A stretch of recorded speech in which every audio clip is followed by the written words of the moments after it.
Antibiotics. Behind the scenes, they enable much of modern medicine.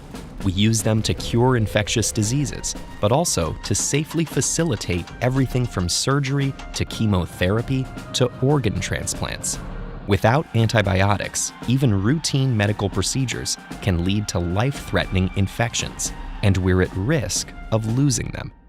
Antibiotics are chemicals that prevent the growth of bacteria.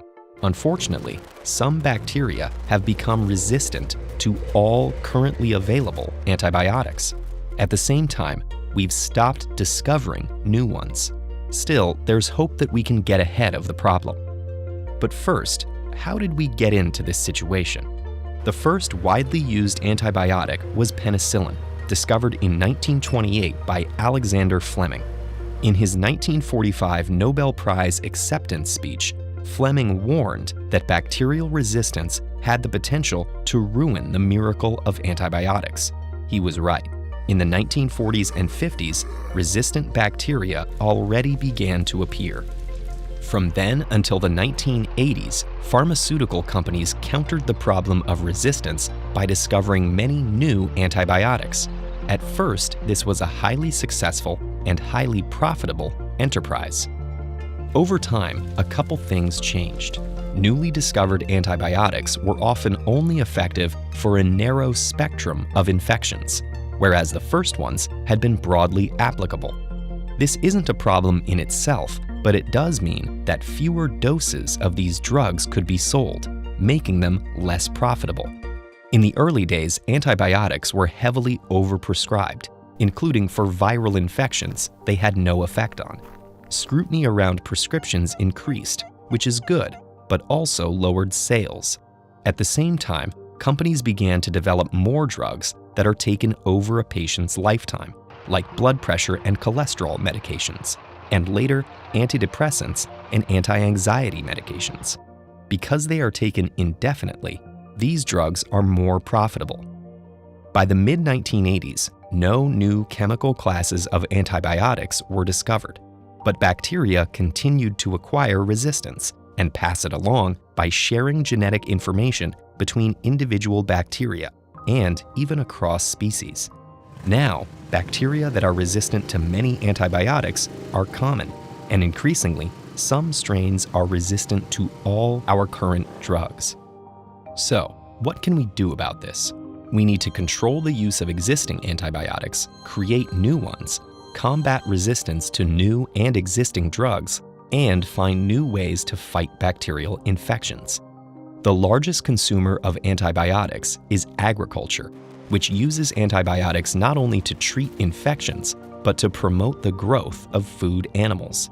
Using large volumes of antibiotics increases the bacteria's exposure to the antibiotics, and therefore their opportunity to develop resistance. Many bacteria that are common in animals, like Salmonella, can also infect humans, and drug-resistant versions can pass to us through the food chain and spread through international trade and travel networks. In terms of finding new antibiotics, nature offers the most promising new compounds.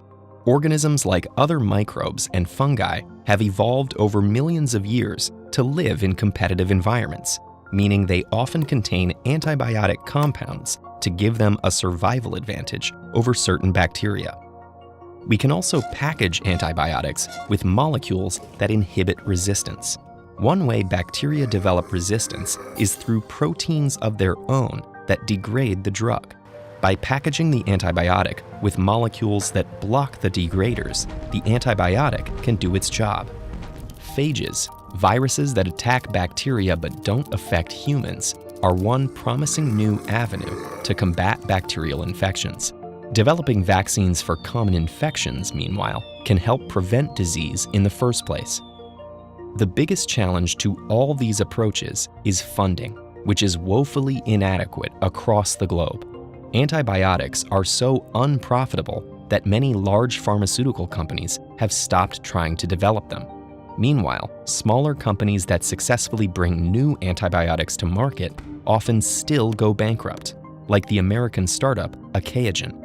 New therapeutic techniques like phages and vaccines face the same fundamental problem as traditional antibiotics. If they're working well, they're used just once, which makes it difficult to make money. And to successfully counteract resistance in the long term, we'll need to use new antibiotics sparingly, lowering the profits for their creators even further. One possible solution is to shift profits away from the volume of antibiotics sold. For example, the United Kingdom is testing a model where healthcare providers purchase antibiotic subscriptions. While governments are looking for ways to incentivize antibiotic development, these programs are still in the early stages. Countries around the world will need to do much more, but with enough investment in antibiotic development and controlled use of our current drugs, we can still get ahead of resistance. The world is full of accidental inventions that have had major impacts on our lives. The potato chip, the microwave oven, Post-it notes. But did you know that the first antibiotic was invented by accident? Has any mistake in human history saved more lives? Learn more about this fascinating story with this video.